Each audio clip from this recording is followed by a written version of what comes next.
Ang mayaman kong asawa Kabanata 1871 hanggang 1880 ang hitsura ng itlog na bakal. Dahil umalis sila, walang dapat ikatakot si Chinyu. Tungkol naman sa lihim na pamamaraan na sinabi niya kay Chiang Mang, natural na kalokohan iyon. Ang anumang tinatawag na lihim na pamamaraan ay magiging walang silbi laban sa isang semi-saint. Matapos marinig ang mga salita ni Chinyu, ang matanda ay natigilan.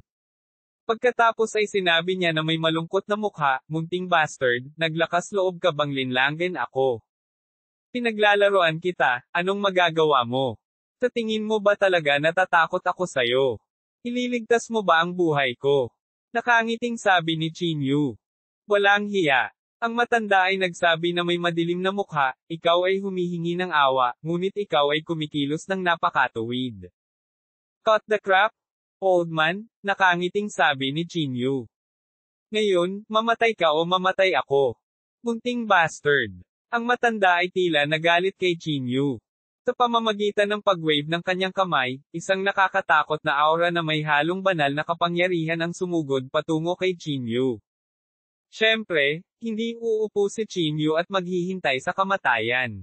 Sa isang malakas na sigaw, naikuyom niya ang kanyang kamao at sinalubong ang paparating na pag-atake ng isang maliwanag na gintong liwanag. Ngunit sa kasamaang palad, sa harap ng napakalaking agwat sa lakas, si Chinyu ay talagang walang kakayahang lumaban. Wala pang kalahating segundo, direktang pinalipad si Chinyu, at umagos ang dugo mula sa kanyang bibig. Tulad ng inaasahan sa semi-saint realm. Napakalakas talaga, bulong ni Chinyu sa mahinang boses. Ancestor, huwag makipag-usap sa kanya ng walang kaparerekan. Mabilis na patayin siya. Hindi natin ito maantala, kung hindi, magbabago ang mga bagay. Nagmamadaling sigaw nitong Lianyang. Bahagyang tumango ang matanda at dahan-daang itinaas ang kamay. Ang kanyang lumang palad ay nakaharap kay Chinyu, at isang nakakatakot na aura ang namumuo sa kanyang palad. Kinagat ni Chinyu ang kanyang mga ngipin. Gusto niyang lumaban, ngunit sa ilalim ng presyon ng malakas na aura na ito, nakaramdam siya ng labis na hindi komportable. Bilang karagdagan sa mga sugat sa kanyang katawan, si Chinyu ay walang kapangyarihang lumaban. Tapos na ako. May masamang pakiramdam si Chinyu. Hindi niya inaasahan na ang pamilya Tong ay makakatawag ng ganoong eksperto sa semi-saint realm. Munting bastard, pumunta ka sa impyerno. Ang matanda ay umungal at ang nakakatakot na aura sa kanyang kamay ay tumulak patungo kay Chinyu. Sa kritikal na sandaling ito, isang figure ang biglang tumayo sa harap ni Chinyu. Itinaas niya ang kanyang mga kamay, at isang maliwanag na ilaw ang sumabog sa kanyang mga kamay. Napaatras siya ng ilang hakbang dahil sa banggaan ng dalawang aura pero hindi naman big deal iyon. Nakakuha din si Chinyu ng kaunting espasyo sa paghinga at nagmamadaling nagtago sa gilid. Ano? Kumunat ang noo ng matanda. May iba pa ba? Medyo natarante rin si Tung Lianyang. Tiningnan ni Chinyu at nalaman na ito ay iron egg. Anong ginagawa mo dito, iron egg? Kulat na sabi ni Chinyu. Sinulyapan ni Iron Egg si Chinyu at sinabing, FCQ, ilang araw na akong nandito, naghihintay sa iyo. Sinasabi ko sa iyo, pagkatapos kitang tulungan ngayon, wala na akong utang sa iyo. Magkahiwalay na tayo ng landas sa hinaharap. Medyo nasasabik si Chinyu. Akala niya ay hindi darating ang Iron Egg, ngunit nauna siyang pumunta sa bahay ng pamilya Tong. Tila bagaman ang batang ito ay hindi nakatali sa moralidad, ayaw pa rin niyang magkaroon ng utang sa iba. Maraming salamat, ngunit, matatalo mo ba ang matandang bastard na ito? Sabi ni Chinyu na nakakunot ang noo.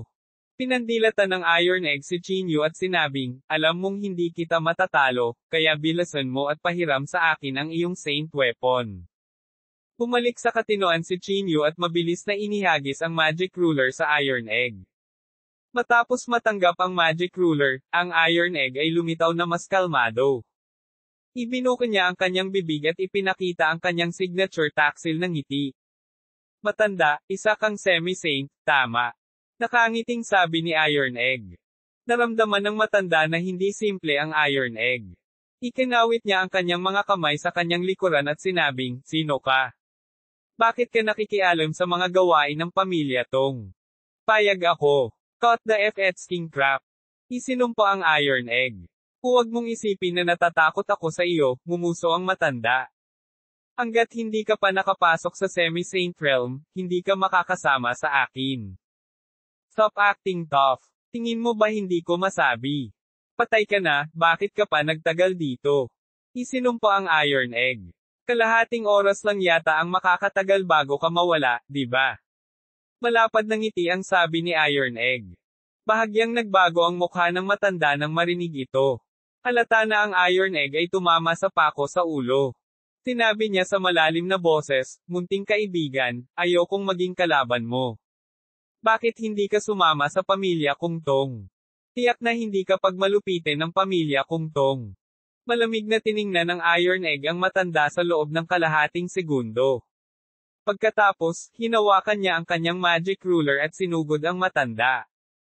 Bakit ang dami mong gustong sabihin?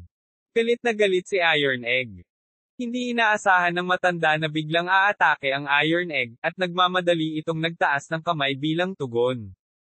Sa sandaling ito, sinigawan ng Iron Egg si Chinyu, Chinyu, bilasan mo at mawala ka. Hintayin mo ako ng kalahating oras. Nagmamadaling tumayo si Chinyu. Alam niyang walang silbi ang manatili rito, at baka maapektuhan siya ng natitirang kapangyarihan. Kaya, nagmamadaling tumayo si Chinyu at tumakbo palayo. 200 bituin ang layo, naghihintay doon si Changmang at ang iba pa. Ang mga mukha ng lahat ay puno ng pag-aalala, at tanging si Changmang, ang hanggal na iyon, ang may maluwag na ekspresyon. Hindi niya kasalanan. Si Changmang ay isang simpleng tao at masyadong naniniwala sa mga salita ni Chinyu. Hindi niya inaasahan na kusa silang hahayaan ni Chinyu na makatakas. Tuldok tuldok tuldok. Nang makita si Chinyu, si Jiu Shao at ang iba pa ay nagmamadaling salubungin siya. Paano na? Patay na ba ang matandang iyon? Sabi ni Changmang habang humahakbang. Wala akong ganoong klase ng kakayahan, sabi ni Chinyu na may mapait na ngiti. Ayos lang, sabi ng Pitmaster sa malalim na boses. Mabuti na lang at nakatakas tayo. Isang beses lang mabubuhay ng pamilya tong ang matandang ninuno na iyon. Pupunta na lang ulit tayo pagkatapos mawala ang matandang iyon. Hindi na kailangan. Umiling si Chinyu at ngumiti. Isa sa mga kaibigan ko ay inaaway siya. Kaibigan mo? Anong kaibigan? Sabi ni Jiu Shao na may pagdududa. Ibinuka ni Chinyu ang kanyang bibig at sasabihin sa kanila ang tungkol sa background ni Iron Egg. Gayunpaman, sa pangalawang pag-iisip, ang Iron Egg ay isang taong uhaw sa dugo. Kung sasabihin niya ang Demon Slaying Pick, maaaring sila ang maging target nila. Ay, wala lang. Ikinaway ni Chinyu ang kanyang kamay at sinabing, kaibigan ko lang siya. Siya rin ay isang semi-saint. Nagulat na sabi ng Pickmaster. Ibinuka ni Chinyu ang kanyang bibig at hindi alam kung paano sasagot. Tuldok tuldok tuldok. Walang ideya si Chinyu kung gaano kalakas ang Iron Egg ngayon, at hindi siya sigurado kung kaya niyang talunin ang matanda. Hindi ko alam, pero dapat okay lang siya, di ba? Walang kumpiyansang sabi ni Chinyu.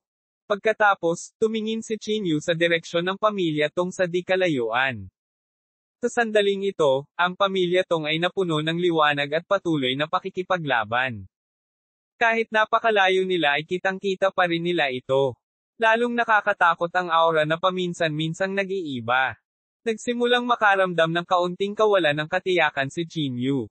Kung ang Iron Egg ay namatay sa pamilya Tong, si Chinyu ay makokonsensya sa natitirang bahagi ng kanyang buhay. Sa palagay ko ay hindi. Sa personalidad ni Iron Egg, tiyak na tatakas siya kapag napunta sa timog, inaaliw ni Chinyu ang kanyang sarili sa kanyang puso. 1,872 ang mabuting serbisyo ng itlog ng bakal. Gayunpaman, labis pa rin ang pag-aalala ni Chinyu. Sa paglipas ng panahon, lalong tumitindi ang labanan sa direksyon ng pamilya Tong. Napuno ng lahat ng uri ng mga ilaw ang kalangitan, at ang buong kalangitan ay naaninag sa napakaraming kulay. At ang nakakatakot na aura na iyon ay patuloy na umaalingaw-ngaw, tulad ng isang lawa na itinapon sa isang bato. Ang malatubig na aura ay patuloy na umaalingaw-ngaw sa lahat. Napatingin si Chinyu sa direksyon ng pamilya Tong, nakaramdam ng higit na kaba. Bagamat 12 minuto pa lang, hindi na makapaghintay si Chinyu. Hintayin mo ako dito, titingnan ko at babalik ako kaagad, sabi niya habang nagmamadaling bumangon. Dito ka na lang maupo, pupunta ako. Kinawian ni Changmang ang kanyang kamay at pinigilan si Chinyu. Dahil doon, tumayo si Changmang at papunta na sana sa pamilya Tong. Gayunpaman, sa sandaling ito, isang aura ang sumugod patungo kay Chinyu at sa iba pa. Ang aura na ito ay napakalakas at pamilyar. Kinabahan ang lahat. Tumayo sila at naghanda para sa labanan. Gayunpaman, nakahinga lang ng maluwag si Chinyu nang lumapit sa kanya ang lalaki.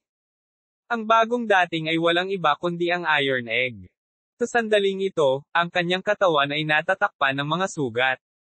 Ang kalahati ng kanyang katawan ay nabasag, at maraming dugo ang umaagos. Ipinakita nito ang kahirapan ng labanang ito.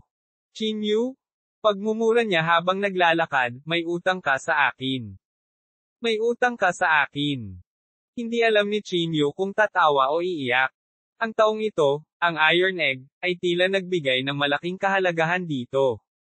Buti naman at buhay ka pa, sabi niya at mabilis na bumangon. Tatandaan ko na may utang akong pabor sa iyo.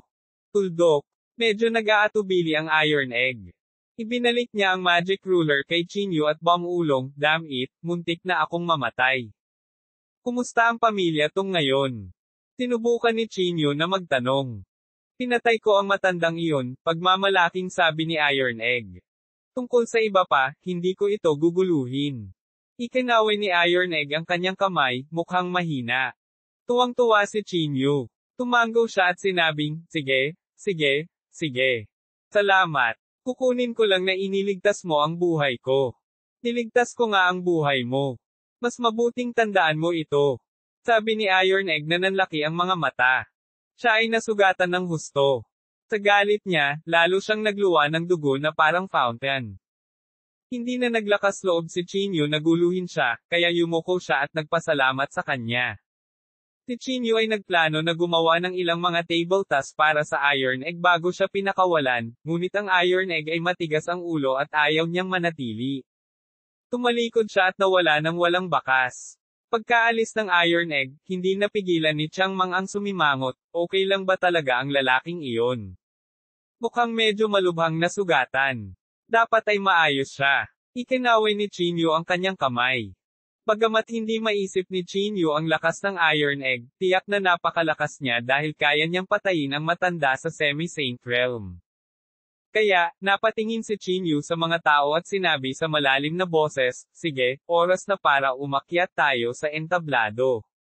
Muling sumugod ang grupo nila sa bahay ng pamilya Tong. Pagdating nila sa tirahan nitong, ito ay naging sira na at mukhang lubhang miserable.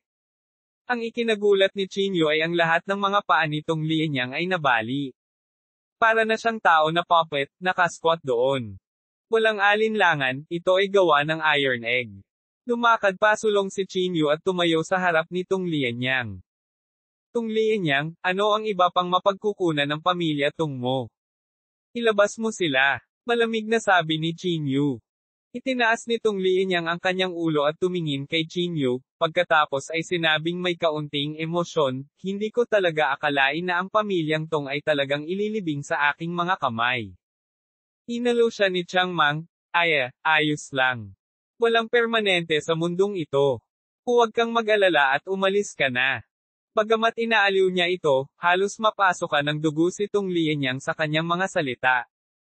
Pinandilatan niya ng mata si Chinyu at sinabi sa pamamagitan ng nakapikit na mga ngipin, munting bastard, hindi ka pababayaan ng pamilya kong Tong. Wala na ang pamilya Tong. Ano ang magagamit mo para labanan ako? Gumisi si Chinyu. Sa sandaling ito, biglang sumigaw si Tung Lianyang. Isang sobrang nakakatakot na kapangyarihan ang lumabas sa kanyang katawan. Direktang itinulak ng puwersang ito sina Chinyu, Changmang, at ang iba pa pabalik ng ilang metro. Sa isang sulyap, ang kanyang katawan ay patuloy na naglalabas ng liwanag, at ang kanyang aura ay lumalakas. Kumunot ang noo ni Chinyu at sinabing, ang matandang ito. Huwag mong sabihin sa akin na siya ay sisire sa sarili. May mali. Umiling si Jiu Shao at sinabing, mukhang gumagamit siya ng ilang lihim na pamamaraan. Sa sandaling sinabi ang mga salitang ito, kinabahan ang lahat. Sa kanilang kasalukuyang estado, kung mayroon pa ring nakatagong kapangyarihan ang pamilya Tong, tiyak na wala silang kahit katiting na kapangyarihang lumaban. Boom! Sa sandaling ito, ang kawalan sa harap nitong Lianyang ay sumabog. Isang pitong kulay na liwanag ang bumulwak mula sa kawalan, na lubhang nakasisilaw.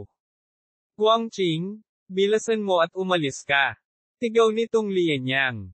Ginamit niya ang lahat ng kanyang lakas para buksan ang isang wormhole at ginamit ang kanyang huling lakas para palabasin si Tong Guangqing. Ama! Si Tong Guangqing, na itinapon sa kawalan, ay sumigaw ng buong lakas. Bumagsak ang kanyang mga luha sa kawalan, ngunit wala siyang lakas para pigilan ang lahat. Pinagmamasdan lang niya ang sarili niyang palayo ng palayo. Tuldok tuldok tuldok. Ginamit nitong Lianyang ang huling hininga ng kanyang buhay para palabasin si Tong Guangqing sa tirahan nitong. Matapos gawin ang lahat ng ito, namatay din si Tong Guangqing sa mismong lugar, nang walang hiningang masasabi. Nang makita ng mga tao ang ganoong kalunos-lunos na eksena, napabuntong hininga sila ng may damdamin. Nakakalungkot lang na iisa ang puso ng lahat ng magulang sa mundo. Hindi akalain nitong Guangqing na mahal siya ng kanyang ama. Nakakalungkot na hindi na siya magkakaroon ng pagkakataong makita muli ang kanyang ama. Naging malungkot ang paligid. Pagkatapos ng isang mahusay na labanan, kung ano ang malugod sa kanila ay madalas na walang hanggan lamig. Ngunit sa sandaling ito, walang oras si Qin Yu para isipin iyon. Inilabas niya ang kanyang espiritual na kamalayan at mabilis na natagpuan ang figure ni Juwo. Pagkatapos noon, hindi na nang ahas si Qin Yu na mag-aksaya pa ng oras. Nagmamadali siyang bumaril sa direksyon ni Juwo, na sinundan ng malapitan ni Chang Mang. Nakarating sila sa piitan. Sa piitan, ang apat na paa ni Juwo ay nabali, at ang kanyang katawan ay nakagapos ng lahat ng uri ng kadena. At ang mga kadena na ito ay may lihim na pamamaraan na naging dahilan upang ang katawan ni Juwo ay hindi makapag-regenerate. Tuldok tuldok tuldok. Nang makita ang kahabag-habag na kalagayan ni Juwo, sumakit ang puso ni Qin Yu. Nagmamadali siyang naglakad pasulong at pinutol ang mga tanikala gamit ang isang palad. Juwo, ayos ka lang ba? Sumimangot si Qin Yu, sinusubukang pigilan ang guilt at sakit sa puso niya. Kinawian ni Juwo ang kanyang kamay at sinabing, wala akong problema. Pero ikaw, bata, pinaalis mo talaga ako dito. Lumaki ka na talaga. Tuwang-tuwa ako. Nang makitang si Juwo ay nasa mood pa ring magbiro, hindi napigilan ni Qin Yu na matawa. Hinawakan niya si Juwo at sinabing, sige, babalikan kita ngayon. Pagkatapos, sabay silang lumabas ng piitan. Para sa iba pang mga tao ng Demon Slaying Peak, natural na responsable sila sa paglilinis ng larangan ng digmaan at pagwawalis ng mga lihim na kayamanan ng pamilya Tong. Siyempre, hindi kasali si Qin Yu. Ang mga kapatid ng Demon Slaying Peak ay dumating upang tumulong, kaya dapat silang makakuha ng ilang mga benepisyo. Pagkatapos nilang linisin ang lugar, lahat ay kumuha ng pormasayon at umalis sa lugar. 1,873 naniniwala ako sa kanya. Ang pamilyang Tong, isang aristokratikong pamilya sa Zhongzhou, ay nawasak. Si Qin Yu at ang iba ay nagmamadaling bumalik sa Demon Slaying Peak. Sa labanang ito, nabasag ang katawan ng ilang tao, at may namatay. 18 tao ang pumunta, at 16 na tao ang bumalik. Dahil dito, labis na hindi komportable si Qin Yu. Kahit na ito ay isang misyon mula sa Demon Slaying Peak, alam ni Qin Yu na ito ang kanyang personal na bagay. Ngunit walang pagpipilian si Qin Yu. Para mailigtas si Juwo, kaya niyang isuko ang lahat. Kahit na siya ang namatay, pupunta pa rin siya. Sige, huwag ka masyadong mag-isip. Mukhang nabasa ng Peakmaster ang isip ni Qin Yu. Tinapot niya ang balikat ni Qin Yu at inaliw siya. Alam ko, sabi ni Qin Yu. Pagkatapos, bumalik si Qin Yu sa kuweba kasama si Juwo. Nagmamadali niyang inilabas ang kanyang kaldero at nagplanong magpino ng tableta para kay Juwo. Ngunit mabilis na pinigilan ni Juwo ang gawin ni Qin Yu. Kinawian niya ang kanyang kamay at sinabing, kung gusto mo talaga ang pinakamahusay para sa akin, pumunta ka sa kagubatan at manghuli para sa akin. Damn it! Hindi ako kumakain ng napakaraming araw, gutom na gutom ako. Nang marinig ang mga salita ni Juwo, napatulala si Chang Mang. Hinailan niya si Qin Yu sa isang tabi at sinabi sa mahinang boses, maaaring ang lalaking ito ay isang lalaking pumalit sa katawan ng munting lulita na ito. FCQ? Ikaw ang nakakalokang tao. Nagmura si Juwo. Hindi alam ni Qin Yu kung tatawa o iiyak. Kinawian niya ang kanyang kamay at sinabing, iyan ang karakter ni Juwo. Sige, huwag nang magtanong. Pilasan mo at bumili ng alak. Sige, sabi niya. Tumango si Chang Mang. Si Chang Mang ang namamahala sa pagbili ng alak, habang si Qin Yu ang namamahala sa pangangaso sa kagubatan. Sa maikling sandali, nakahuli si Qin Yu ng ilang malalaking mabangis na hayop.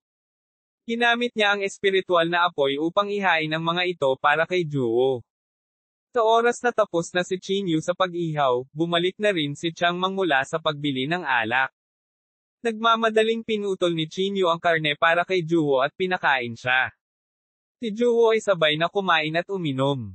Si Chang Mang, na mahilig kumain at uminom, ay sumali rin sa labanan. Medyo magkatulad ang personalidad ni na Juwo at Chang Mang, at mabilis silang nagkasundo. Napuno ng tawanan ang hapagkainan. Si Juwo at Chang Mang ay kumain sa kanilang puso, ngunit ito ay mahirap para kay Qin Yu. Kasabay nito, sa Zhongzhou. Mabilis na kumalat ang balita ng pagkawasak ng pamilya Tong. Kahit na ang pamilya Tong ay hindi itinuturing na isang nangungunang pamilya, sila ay dating maluwalhati at nagkaroon ng isang mahusay na reputasyon sa Zhongzhou. Nagdulot pa rin ng kaguluhan ang pagkawasak ng pamilya Tong. Sok! Ang pamilya Tong ay umiral ng 10,000 taon. Nawala lang sila ng ganoon. Tama. Ginamit daw ng pamilya Tong ang lahat ng kanilang natatagong kapangyarihan, ngunit hindi pa rin sila nakatakas sa katapusan ng pagkawasak. Alam mo ba kung sino ang may gawa nito? Narinig ko na ito ay ang demon-slaying Peak of Thunder Courtyard. Napakaraming kalokohan. Ito ay isang tinatawag na Qin Yu. Sinasabi na ang pamilya Tong at Qin Yu ay may matinding sama ng loob. Qin Yu. Sino siya? Bakit hindi ko pa siya narinig? Palaging may mga bagong talento sa bawat henerasyon. Normal lang na hindi mo siya narinig. Biglang sumikat ang pangalan ni Qin Yu sa Zhongzhou. Uwit, sa isang kumpol ng mga lungsod sa Zhongzhou. Ang lugar na ito ay napakamaunlad, at ang espiritual na enerhiya ay walang katulad na siksik. Walang mahihinang maninirahan dito. Ang mga pamilya sa lahat ng laki ay nasa napakaraming bilang, at lahat sila ay may napakahusay na mapagkukunan. Sa itaas ng mga lungsod na ito sa lahat ng laki, mayroong maraming mapalad na ulap. Kung titingnang mabuti, tila may mga bundok sa mapalad na ulap. Ang bulubunduking ito ay tila gawa ng tao. Ito ay marilag at hindi nakasisilaw, ngunit ito ay puno ng momentum. Ang bulubunduking ito ay kabilang sa isa sa mga pinakatanyag na maharlikang pamilya sa banal na rehiyon, ang pamilyang Yan. Sa sandaling ito, isang batang babae ang nagtatanim sa isang tahimik na bundok sa tirahan ng Yan. Ang maliit na bundok na ito ay isang mystic realm ng pamilya Yan, at ito ay isang napakahalagang mystic realm. Sa sandaling ito, isang matandang lalaki ang pumasok mula sa labas. Tumayo siya sa tabi ng babae at sinabi sa mahinang boses, Miss, si Qin Yu ay dumating muli sa Zhongzhou. Nang marinig ito, bahagyang nanginig ang katawan ng orihinal na kalmadong binibini. Lumingon siya at tumingin sa matanda. Nagtataka niyang sinabi, nasaan siya? Bumalik na siya sa Thunder Courtyard. Nagpatuloy ang matanda. Nagulat pa ang dalaga. Tumayo siya at sinabing, Tito Yan, bakit siya biglang pumunta sa Zhongzhou? Miss Yan? Bumantong hininga si Uncle Yan, hindi naging low profile si Qin Yu gaya ng inaasahan mo. Sa kabaligtaran, gumawa siya ng isang bagay na napakataas ng profile pagdating niya sa Zhongzhou. Ano ito? Nagmamadaling tanong ni Yan Rozo. Tuldok. Crush niya ang pamilya Tong, sabi ni Uncle Yan na may mapait na ngiti. Ang pamilya Tong. Kumunat ang noo ni Yan Rozo. Parang hindi siya pamilyar sa lugar na ito. Oo, dati sila ay isang medyo sikat na aristokratikong pamilya, paliwanag ni Uncle Yan. Sinabi ni Uncle Yan kay Yan Ruozo ang lahat ng nalalaman niya. Sa pagkakaalam ko, parang ginawa ito ni Chin Yu para sa isang babae. Sabi ni Uncle Yan sa malalim na boses. Isang babae. Si Yan Ruozo ay hindi masyadong nagulat. Ngumiti siya at sinabing, kaibigan ba siya ni Chin Yu? Tama, sa outside world, magkaibigan talaga sila. Tumango si Tito Yan. Pagkatapos, nalilitong sinabi ni Uncle Yan, Miss, hindi ka ba nag-aalala na magdadalawang isip si Chin Yu? Nang marinig ito, ngumiti si Yan Ruozo nang may kumpiyansa at sinabing, ayaw niya, talagang hindi niya gagawin. Totoo yan. Sinong may kukumpara sa'yo, Miss? Ngumiti si Tito Yan. Tumayo si Yan Ruozo at sinabi sa seryosong tono, hindi, wala itong kinalaman sa akin. Naniniwala lang ako na hindi gagawin ni Chin Yu ang ganoong bagay. Tuldok. Ibinuko ni Uncle Yan ang kanyang bibig, hindi alam kung ano ang sasabihin. Noong una ay gusto niyang itanong kung kailangan niyang magpadala ng isang tao para tanggalin si Juwo. Ngunit pagkatapos marinig ang mga salita ni Yan Ruozo, tila hindi na kailangang magtanong. Miss, napaka-high profile ni Chin Yu. Sa tingin ko, hindi magtatagal ay mapapansin na niya ang lahat ng malalaking pamilya. Kung tutuusin, siya ang pangalawa sa may magulong katawan. Sabi ni Uncle Yan sa malalim na boses. Pagdating ng oras na iyon, kailangan niyang harapin si Shishio. Huminga ng malalim si Yan Ruozo at sinabing, sana dumating ang araw na ito mamaya. Uwi, Demon Slaying Peak. Si Juwo ay kumakain mula araw hanggang gabi, at pagkatapos ay mula gabi hanggang umaga. Kahit si Changmang ay hindi makakayanan ng ganoong gana. Hindi ko kaya, sabi niya, winawagayway ang kanyang kamay. Para kang baboy na af-etsking. Hindi na ako makakain. Ikaw ang parang baboy, bugbugin kita hanggang mamatay. Bubugbugin na sana siya ni Juwo, ngunit wala pang kalahati ng braso niya ang natitira, kaya mahina na lang ang kanyang munting braso. Nang makita ito, mas nalungkot si Chin Yu. Mabilis niyang pinulot ang isang piraso ng karne at pinasok ito sa bibig ni Juwo.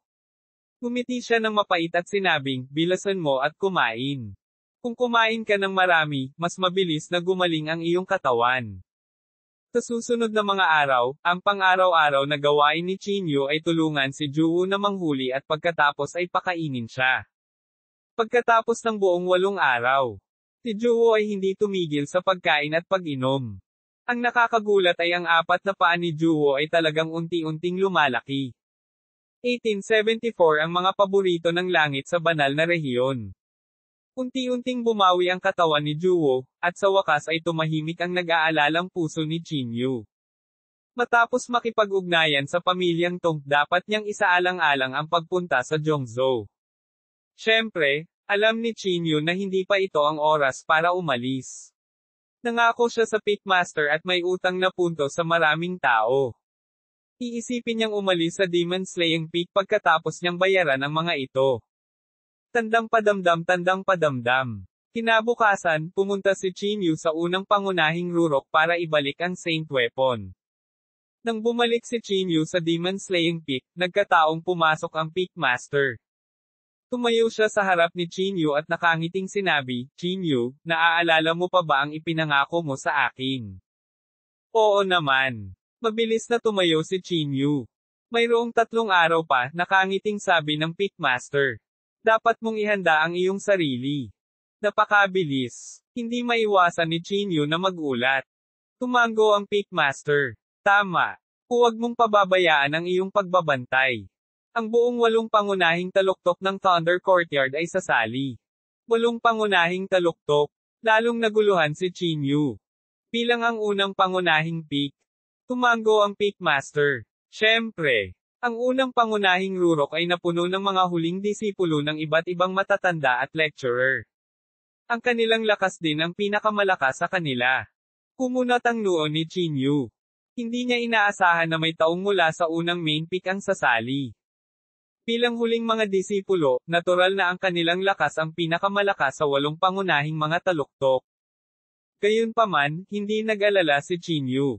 Hanggat hindi siya pumasok sa True Saint Realm, hindi siya natatakot sa sinuman, kahit na sa mga panloob na disipulo. Ano, nagsisimula ka bang mag-alala? Pang-aasar ni Pickmaster. Siyempre hindi. Umiling si Chinyu. So, magkakaroon ng kabuoang 8 tao na sasali. Tama iyan. Bahagyang tumango si Pickmaster.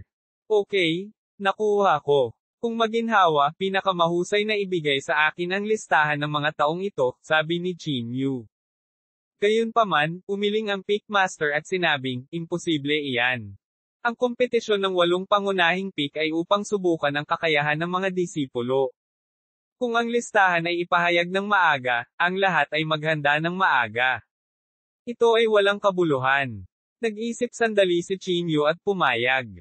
Halimbawa, kung alam nila na si Chinyu ang kalahok mula sa Demon Slaying Pick, tiyak na nakabuo sila ng Primordial Spirit Technique ng maaga para i-target siya, para hindi niya makita ang kanilang tunay na lakas.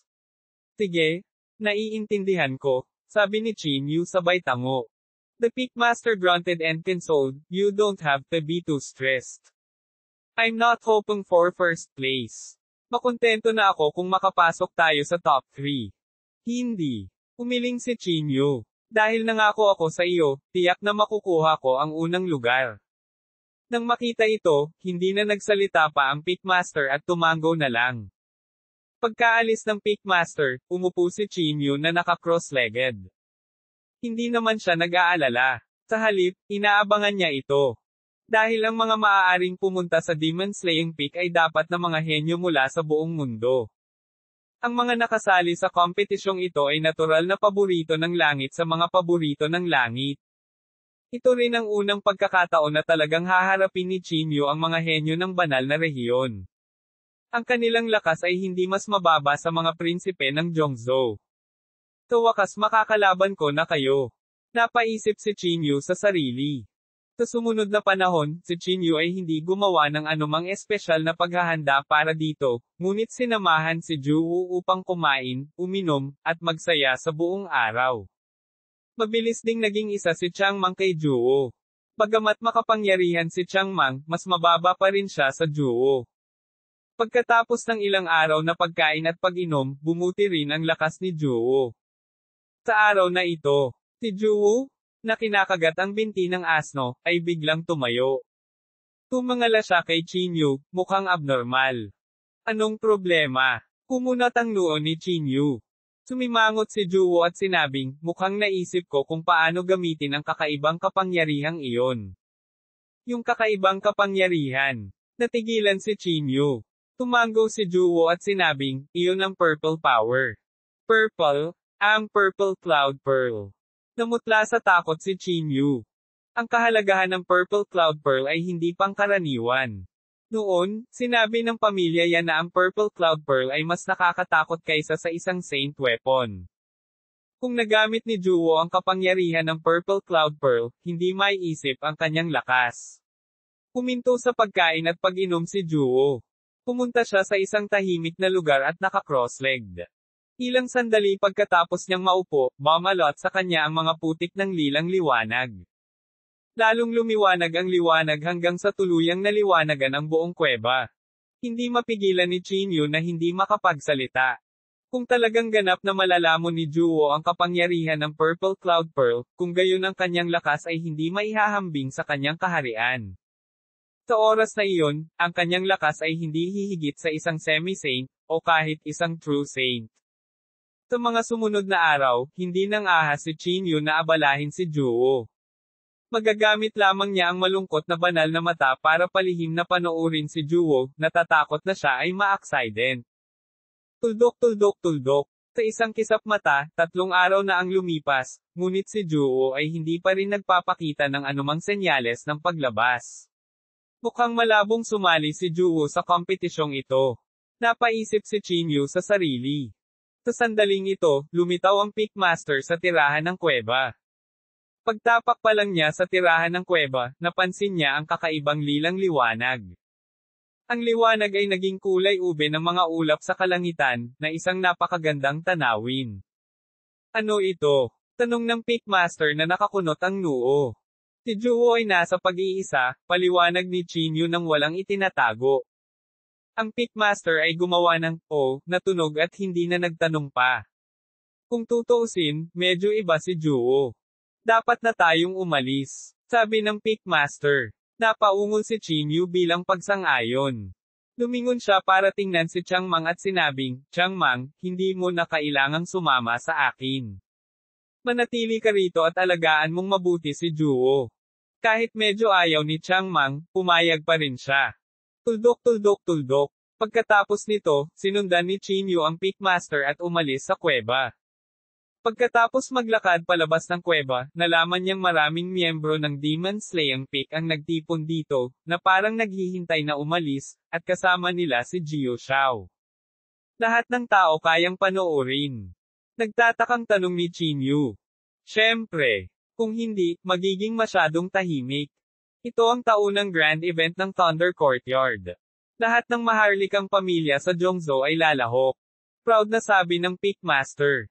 Bahagyang nagbago ang ekspresyon ni Chinyu, at pansamantalang nagtanong, ang siyam na dakilang aristokratikong pamilya ng Jongzhou. Makikilahok ba silang lahat? Siyempre naman. Nang ilabas ang paksang ito, halatang lalo pang nagmamalaki ang Pickmaster.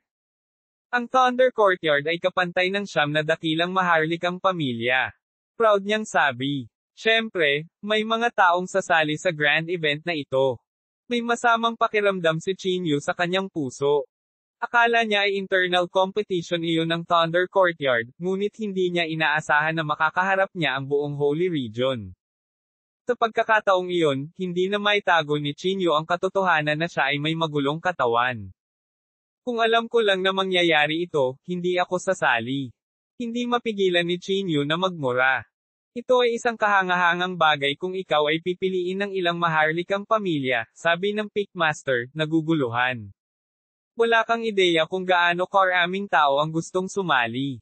Puntong hininga, hindi mo naiintindihan, winagayway ni Chinyu ang kanyang kamay at bumantong hininga.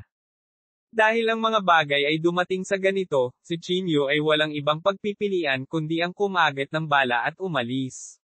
Anyway, kailangan niyang harapin si Shiyu sooner or later, kaya baliwala lang. 1,875 nakipagkitang muli kay Joe Warner. Sa sandaling ito, umaasa lang si Chinyu na hindi siya mapapansin ng pamilya Si. Gayunpaman, ito ay imposible lamang. Si Shiyu ay kilala sa Jongzhou, at alam ng lahat na ang kanyang makapangyarihang pangangatawan ay naging dahilan upang siya ay isa sa mga pinakamakapangyarihang tao ng nakababatang henerasyon sa buong banal na rehiyon. Kung nanalo si Chinyu sa unang pwesto sa kompetisyon ng Thunder Courtyard, tiyak na mapapansin siya ng ibang mga pamilya. Napakahirap. Hindi napigilan ni Chinyu na kuskusin ang kanyang ulo, nakaramdam ng kaunting sakit ng ulo. Parang hindi niya matutupad ang pangako niya kay Yan Rozo. Mukhang hindi naiintindihan ng Pickmaster ang saloobin ni Chinyu, ngunit wala siyang sinabi. Pagkatapos ng lahat, sa mata ng Pickmaster, ang background ni Chinyu ay hindi karaniwan. Siya ay isang tao na kahit ang din ay handang buksan ang pinto sa likod. Nagmamadali ang grupo ng mga tao patungo sa unang pangunahing tuktok. Sa daan, nakita rin ni Chinyu ang maraming tao mula sa iba pang mga pangunahing taluktok. Ang Demon Slaying Peak ay ang pinakagutom sa labanan na pangunahing peak sa iba pang mga pangunahing peak, kaya medyo sikat ito sa iba pang mga pangunahing peak. Nang makita ng maraming tao si Chinyu at ang iba pa, hindi nila maiwasang tumingin. Chinyu, kailangan naming umasa sa iyo sa pagkakataong ito. May nagbiro. Tama. Si Jiu Shao ay nakikilahok taon-taon. Sa pagkakataong ito, binibigyan kanya ng pagkakataon. Kailangan mong gawin ng maayos. Medyo nag-alala si Chinyu noong una, ngunit pagkatapos marinig ang kanilang mga salita, tinapok niya ang kanyang dibdib at sinabing, una, dapat ako ang mauna. Ang kanyang mga salita ay nagpatawa sa mga tao sa paligid niya. Bagamat hindi sila nag-aalala sa lakas ni Chinyu, hindi talaga nila inaasahan na siya ang mauuna. Buti na lang kung makapasok siya sa top 3. Hindi nagtagal, nakarating sila sa unang pangunahing tuktok. Mayroong isang malaking espasyo na lumulutang sa itaas ng unang pangunahing tuktok. Sinasabing ito ay isang mystic realm na ginawa mismo ni Din Lei, at ilang saint weapon ang ginamit upang patatagin ang katatagan ng mystic realm. Kahit na ang martial arts discussion hall ng Demon Slaying Peak ay hindi maikukumpara sa Mystic Realm na ito. Lumiwanag ang mga sinag ng liwanag at bumukas ang pasukan. Hindi nag-aksaya ng oras si Chinyu at ang iba pa at mabilis na tumungo sa Mystic Realm. Matapos makapasok sa Mystic Realm, nagulat si Chinyu nang malaman na ang Mystic Realm na ito ay maraming beses na mas malakas kaysa sa Martial Arts Hall. Kung ikukumpara sa hindi magandang Martial Arts Hall, ito ay isang tunay na maliit na mundo. May mga bundok, ilog, at isang celestial aura na nakapaligid dito. Ito ay halos walang pinagkaiba sa labas ng mundo. Sa oras na ito, marami na ang nakarating sa Mystic Realm. Ang mga tao mula sa 8 pangunahing tuktok ay umupo sa kanilang mga upuan. Ang ilan sa kanila ay nakaupo sa mga bangkitong bato, ang ilan ay lumulutang sa hangin, at ang ilan ay nakatayo sa tuktok ng bundok, tahimik na nanunood. Tumingin si Chinyu sa paligid at nakakita ng isang lumulutang na lugar sa kanyang harapan. May ilang matatanda at di na nakaupo sa gitna. Ang mga matatandang ito ay lubos na makapangyarihan. Kahit si Chinyu ay hindi nakakakita sa kanilang mga kaharian. Iyan ang mga lecturer at elder ng Thunder Courtyard at ang mga Peak Masters ng mga pangunahing peak. Paliwanag ng Peak Master. Sumimangot si Chinyu at sinabing may pagtataka, kung gayon, bakit hindi ka pumunta at maupo? Namula ang mukha ng Peak Master. Wala akong karapatan. Bagamat ako ang Peak Master ng Demon Slaying Peak, wala pa rin akong karanasan. Noon, pinayagan lang kaming tumakbo dahil wala kaming sapat na lakas ng tao. Biglang natauhan si Chinyu. Nagkaroon ng kahulugan. Hindi man mahina ang Peak Master, hindi rin siya malakas. Hindi bababasa, hindi siya maaaring mapabilang sa top 8 nanograms Thunder Courtyard. Kung ikukumpara sa ilang matatandang nakaupo sa kawalan, ang Peak Master ay talagang medyo mahina. Ang mga tao mula sa mga pangunahing taluktok ay nakarating na lahat sa Mystic Realm na ito. Sa pagkakataong ito, biglang nagkagulo sa karamihan. Pagtingin niya, nakita niya ang mahigit 10 batang babae na naglalakad palabas mula sa pasukan. Ang mga kabataang babae na ito ay kasing pingong tubig, ngunit ang kanilang lakas ay hindi maaaring maliitin. Bakit puro babae lang ang nasa main peak na ito? Kulat na sabi ni Chinyu. Ipinaliwanag ng Peak Master, ito ang Flower Peak. Ito rin ay isang kakaibang main peak sa Thunder Courtyard. Ang buong Flower Peak ay puno ng mga babae. Ang naglalakad sa harap ay ang Peak Master ng Flower Peak. Tumingin si Chinyu at nalaman na ang Peak Master ng Flower Peak ay isang matandang babae. Nakayuko siya at may puting buhok, parang matandang babae sa kanayunan. Kung ikukumpara sa ibang mga babae sa Flower Peak, parang wala siya sa lugar. Huwag mong maliitin ang mga babaeng ito. Napakalakas ng Flower Granny. Sa buong Thunder Courtyard, maaari siyang marank sa top 3. Sabi ng Peak Master sa gilid. Bahagyang tumango si Chinyu. Nararamdaman niya na bagamat napakalinaw ng Flower Granny, may kislap na liwanag sa bawat galaw niya. Sa bawat hakbang niya, makikita pa nga ang Great Daw na umaalon. Ang lakas ng taong ito ay malamang na malakas na sa isang napakalaking lawak. Noon lang, biglang nakakita si Chinyu ng isang pamilyar na figure sa gitna ng mga bulaklak. Warner. Natigilan si Chinyu, at mabilis na napatitig ang kanyang mga mata sa isang batang babae sa tabi ng Flower Granny. Ang taong ito ay walang iba kundi si Joe Warner, na nagpunta upang hanapin ang life aura kasama si Chinyu. Hindi ito masyadong inisip ni Chinyu. Mabilis siyang sumulong at tumayo sa harap ni Joe Warner. Warner. Sinubukan ni Chinyu na tumawag. Si Joe Warner ay natigilan nang makita si Chinyu. Ibinuka niya ang kanyang bibig para magsalita, ngunit hindi niya maiwasang mapatingin kay Flower Granny. Noon lang napagtanto ni Chinyu na naging bastos siya. Mabilis siyang yumuko at sinabing, "Greetings, Flower Granny." Ang malalim na mga mata ni Flower Granny ay nakatuon kay Chinyu. Tila may napansin si Chinyu na kakaiba sa kanyang matandang mata.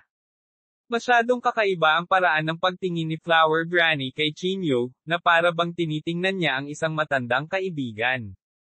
Parang may bakas ng lungkot at pighati sa kaibuturan ng kanyang mga mata, at hindi siya nagsalita ng matagal. Tuldok. Flower Granny. Naisip ni Chinyu na nagalit siya sa kanya, kaya yumuko siya muli. Bumalik sa katinoan si Flower Granny. Tumingin siya kay Chinyu at dahan-daang sinabi, magulong katawan. Sino ka? Ako si Chinyu mula sa Demon Slaying Peak, mabilis na sabi ni Chinyu. Demon Slaying Peak. Bahagyang nakanganga ang bibig ni Flower Granny, na parang may naaalala. Maaaring umiral talaga ang reincarnation sa mundong ito, mahinang ungol ni Flower Granny. Sumimangot si Chinyu at bumulong sa kanyang puso, may mali ba sa utak ng matandang ito? Walang mali sa utak ko. It's just that Siyu reminds me of an old friend. Umiling-iling na sabi ni Flower Granny. Bahagyang nagbago ang ekspresyon ni Chinyu. Damn it, nababasa ni Flower Granny ang isip ko. Hindi naglakas loob si Chinyu na hayaang tumakbo ng ligaw ang kanyang imahinasyon. Napakamot siya sa ulo niya. Kinawayan ni Flower Granny ang kanyang kamay. Tumingin siya kay Joe Warner at sinabing, dahil matagal na kayong magkaibigan, humabol ka. Tuldok tuldok tuldok. Salamat, Flower Granny. Tuwang-tuwa si Joe Warner. Tuwang-tuwa siyang tumingin kay Chinyu. Sabay na naglakad ang dalawa at nakarating sa isang lugar na walang tao. Chinyu, kailan ka dumating sa Thunder Courtyard? Nasa Demon Slaying Peak ka pa. Naiinip na sabi ni Joe Warner. 1876 ang alamat ng Flower Granny. Mahigit isang taon na ako dito, nakangiting sabi ni Chinyu.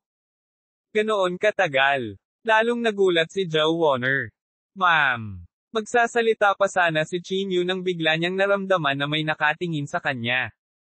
Tinundan niya ng tingin at nakita niyang galing iyon kay Flower Granny. Bahagyang sumimangot si Chinyu at sinabi sa mahinang boses, Warner, may sakit ba sa pag-iisip itong Flower Granny? Bakit parang kakaiba siya? Huwag mong sabihin ang tungkol kay Flower Granny. Napakabait niyang tao. Nagmamadaling umiling si Joe Warner. Siya ay isang love-struck na tao. Sinasabi na sinira niya ang kanyang kinabukasan para sa kanyang kasamang daw. Kung hindi, sa kanyang cultivation base, magkakaroon siya ng pagkakataong makapasok sa tribulation stage. Matapos marinig ang sinabi ni Warner, biglang nanlaki ang mga mata ni Chinyu. Nagkaroon siya ng pagkakataong makapasok sa tribulation stage. Anong klaseng henyo siya? Para sa kapakanan ng kanyang kasamang daw, isinuko niya ang kaharian na iyon. Siya ay talagang isang infatuated lover. Huwag mong isipin na ang lola ng bulaklak na iyon ay naging matandang babae na. Noong bata pa siya, siya ay isang dakilang dilag na ang pangalan ay yumanig sa banal na rehiyon. Sabi ni Joe Warner. Bahagyang tumango si Chinyu. Bagamat napakatanda na ni Flower Granny ngayon, makikita pa rin ang ilan sa kanyang dating kagandahan sa kanyang mga katangian. Huwag na nating pag-usapan ito. Hindi ka kinakatawa ng Demon Slaying Peak sa kompetisyong ito, di ba? Tanong ni Joe Warner. Tama ka, sabi ni Chinyu na may mapait na ngiti. Mukhang magkikita pa tayo. Kinusat ni Joe Warner ang kanyang mga mata at sinabi. Kinatawan mo ba ang Flower Peak? Nagtatakang tanong ni Chinyu.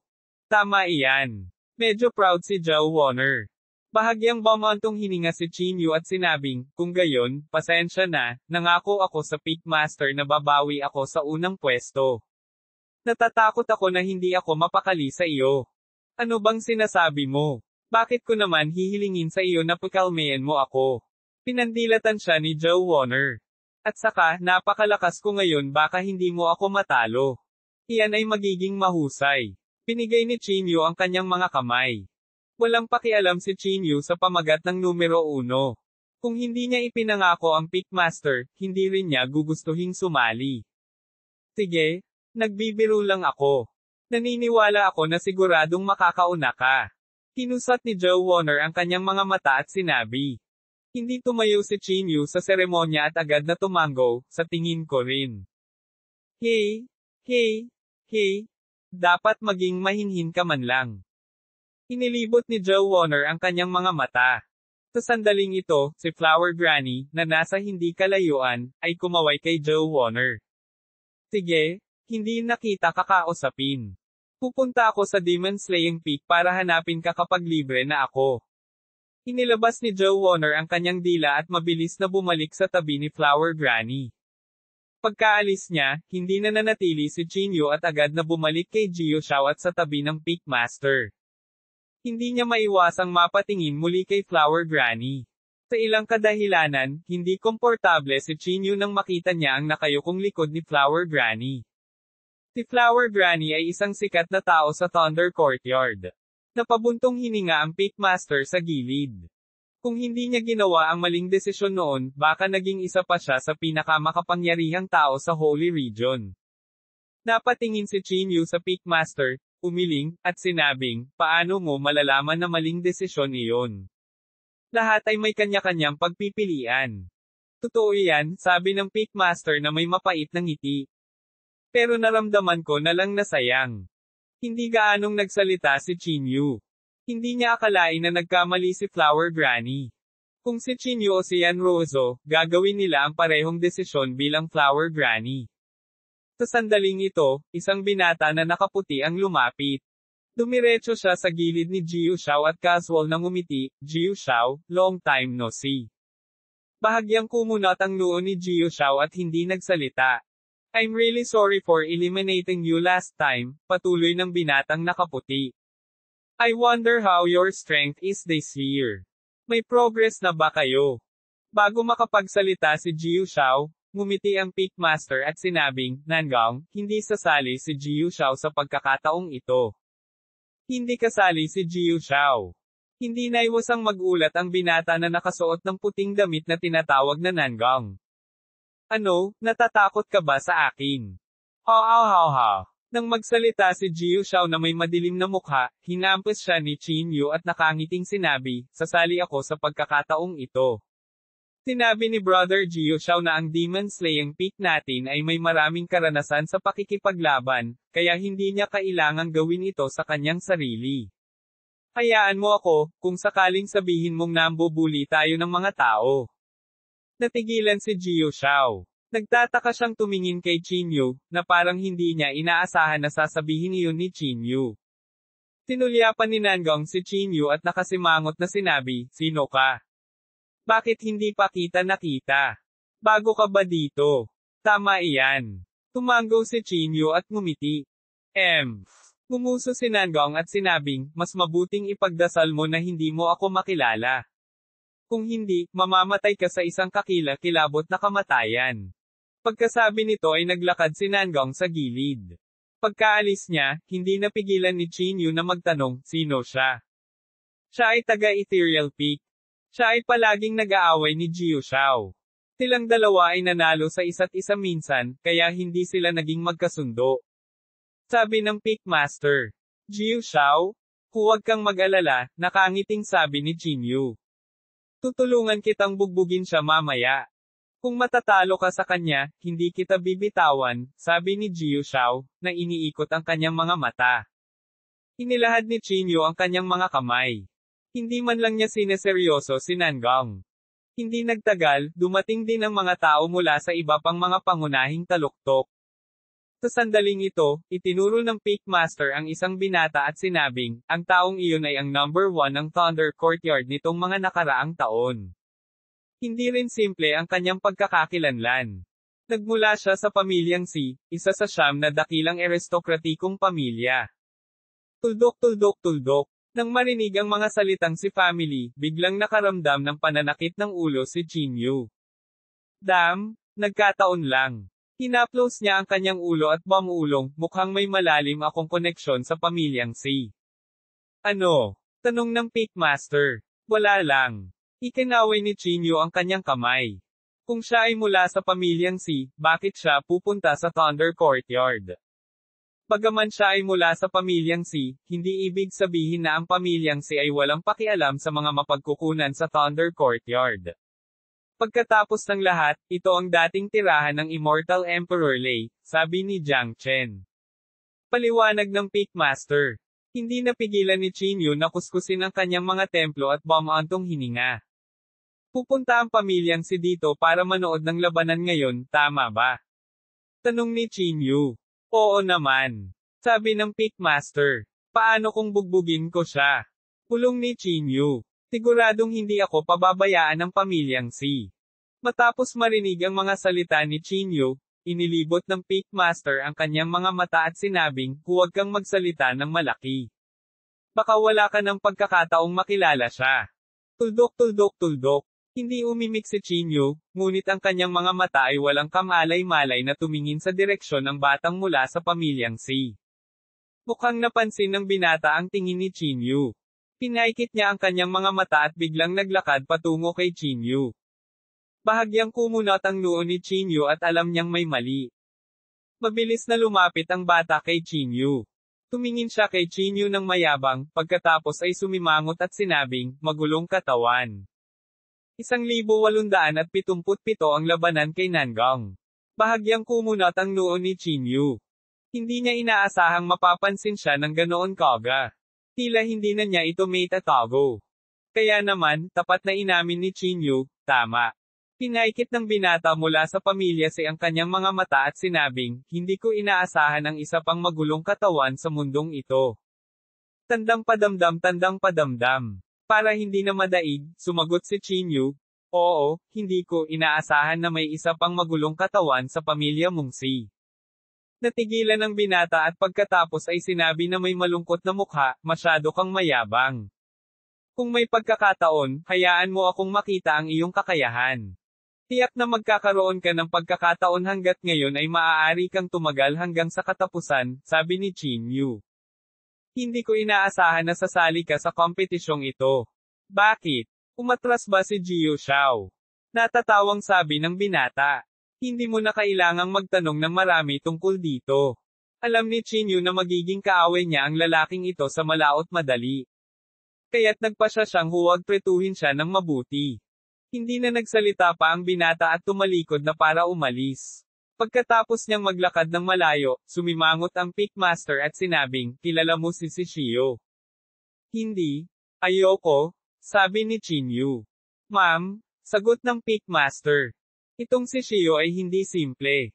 Huwag mo siyang maliitin. Huwag kang mag-alala, nakangiting sabi ni Chinyu. Gusto kong makita kung ano ang kaya ng mga anak ng pamilyang Si. Ang si Shio na ito ay talagang hindi kasing galing ni Jin Shio. Ngunit ang pagsasabi sa kanyang pangalan, hindi dapat mababa ang kanyang katayuan sa pamilyang Si.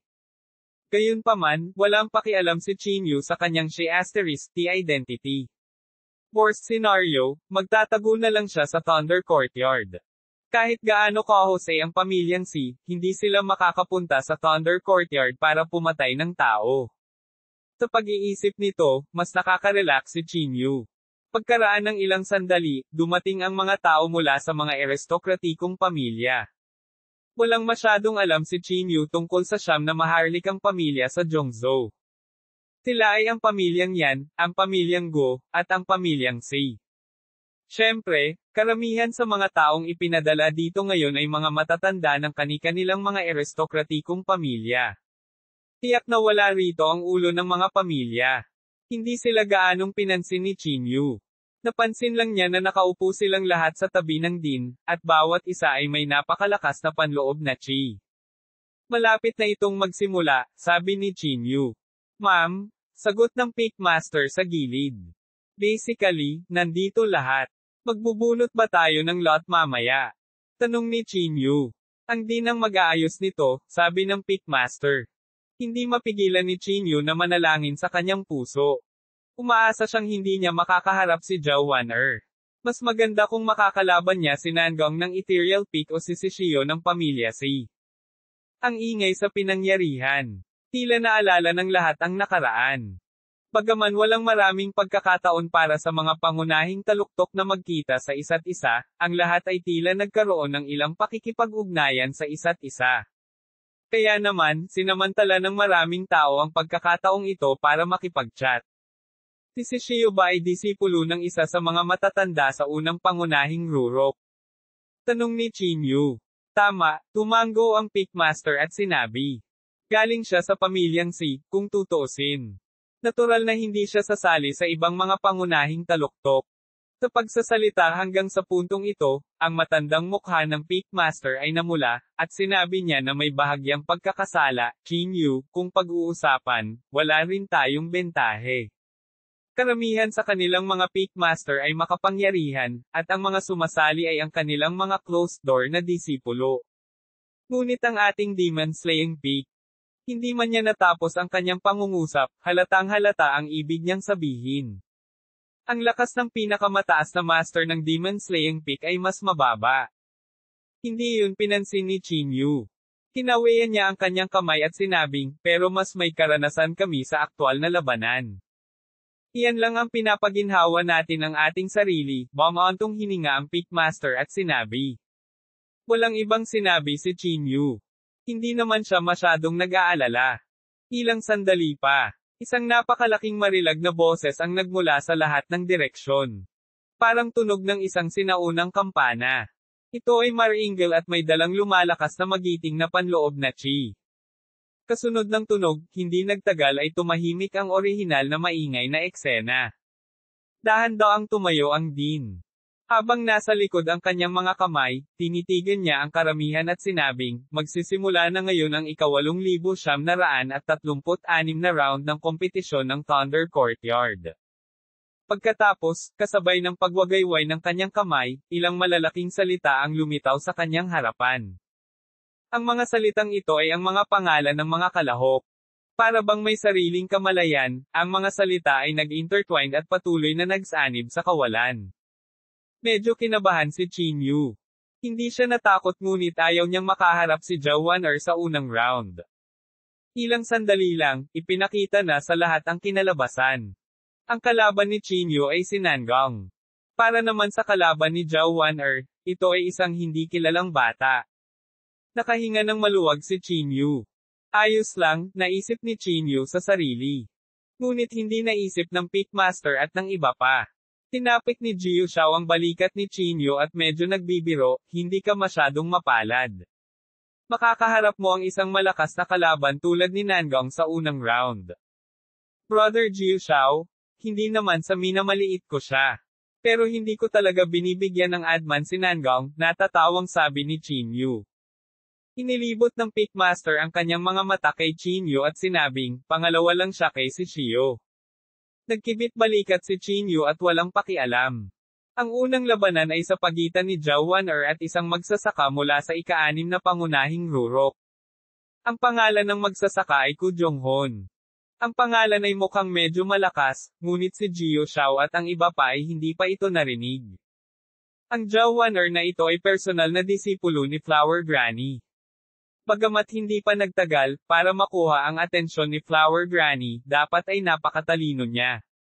Baka maging dark horse pa siya sa kompetisyong ito, pagsusuri at sinabi ng peak master.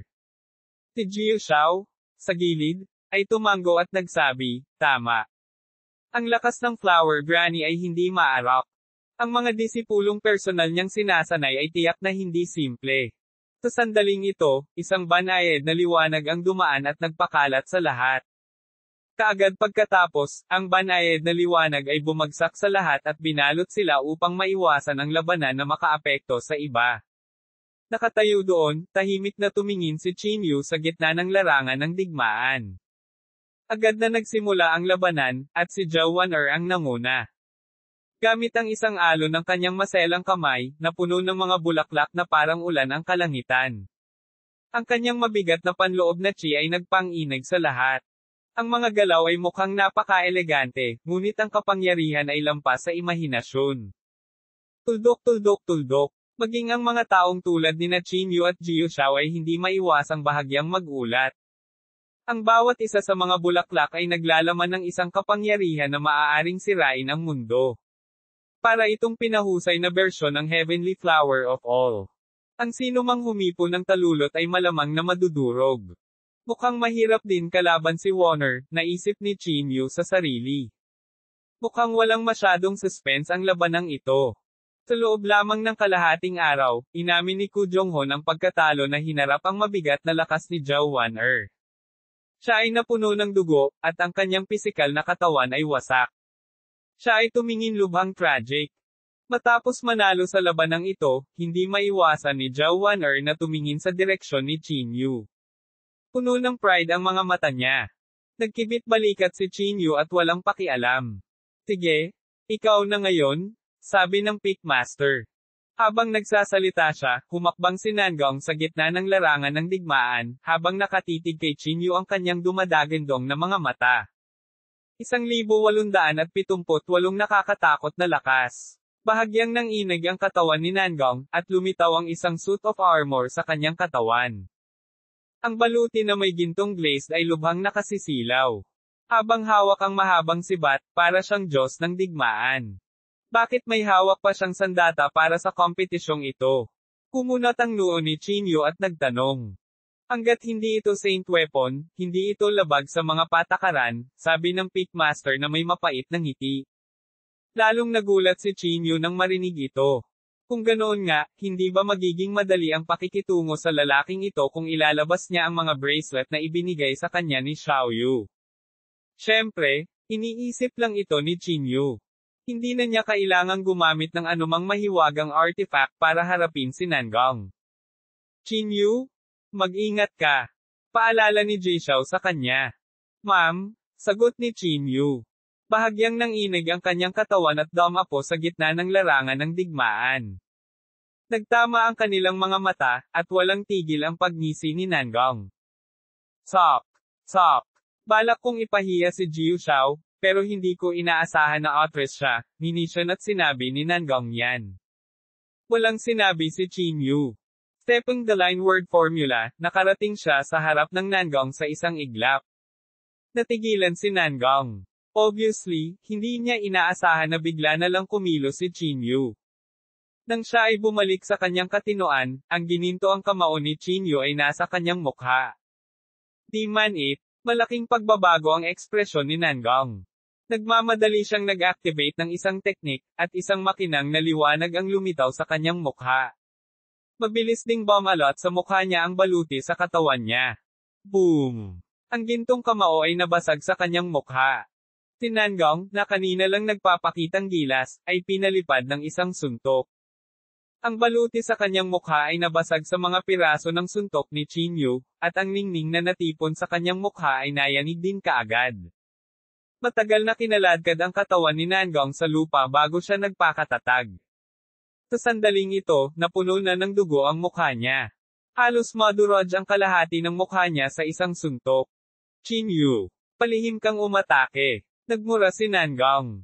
Gumisi si Chinyu at sinabing, mula sa sandaling tumayo tayo sa larangang ito, nagsimula na ang labanan. Sino ang masisisi mo sa sobrang kalokohan? Ikaw. Agad na nagalit si Nangong, ngunit wala siyang magawa kay Chinyu. Hindi niya namamalayan na sinulyapan ng Din at ang iba pa sa entablado ngunit napagtanto niyang wala silang sinabi.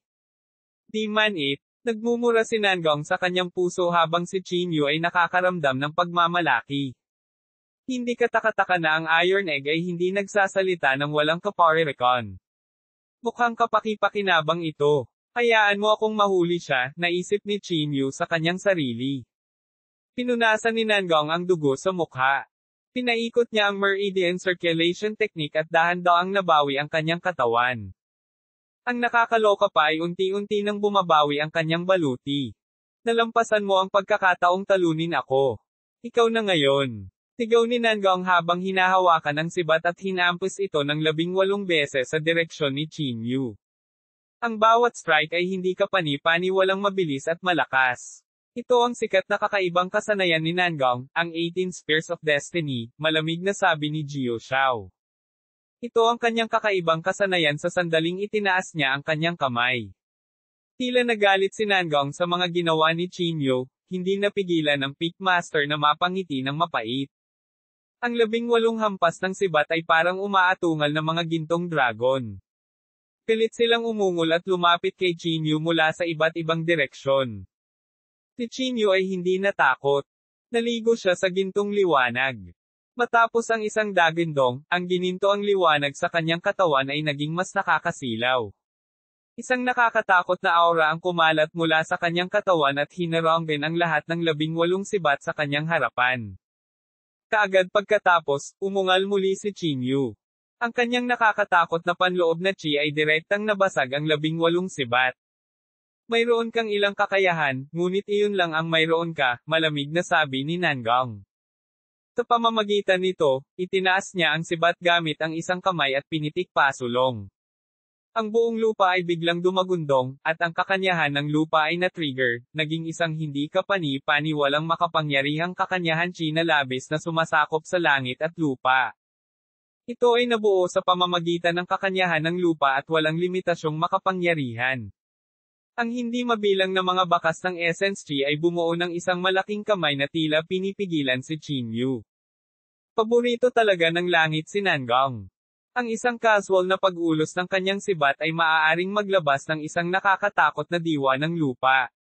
Maging ang Din at ang iba pang nasa entablado ay namangha sa galaw na ito, at hindi sila mademo sa kanilang papuri. Hindi umiwas si Chinyu. Alam niyang walang mapagtataguan. Agad niyang itinaas ang palad para tanggapin ang asensya ng lupa. Boom! Isang nakakatakot na pagsabog ang halos sumabog sa hindi maihahambing na matatag na espasyo. Nabasag agad ang mga balikat ni Chinyu. Parang bumagsak ang kalahati ng katawan niya. Tiyak na hindi pa kakawalan ni Nangong ang pagkakataong ito. Sunod-sunod niyang tinusok ang mga sibat sa kanyang kamay. Ang bawat sibat ay tila kayang gumuhit sa dakilang daw ng langit at lupa. Ito ay walang limitasyong makapangyarihan. Bagamat nabali ang kalahati ng mga balikat ni Chinyu, hindi siya natakot. Hawak ang gintong liwanag, isinaaktibo din niya ang dakilang daw ng langit at lupa para lumaban. Sa isang kisap mata, daan-daang galaw na ang palitan ng dalawa. Punong-puno ang kawalan ng basag na laman ng dalawa. Ang Great daw ay patuloy na nabasag, at ang walang laman ay gumuho ng pira-piraso. Tulad ng inaasahan sa isang alagad ng Thunder Courtyard. Talagang kamangha-mangha, napabuntong hininga at sinabi ng ilang matatanda mula sa mga maharlikang pamilya. Nakatitig din si Din Lei kay Chinyu na parang gusto niyang makita kung gaano siya kikaya. Ang magulong katawan ay walang iba kundi ito. Sa karamihan ng tao, walang tigil ng inisyon si Shishio.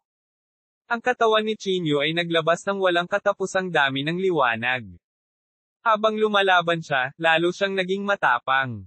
Ang kanyang pisikal na katawan ay patuloy na lumalago habang nakaharap sa mga sibat ni Nangong.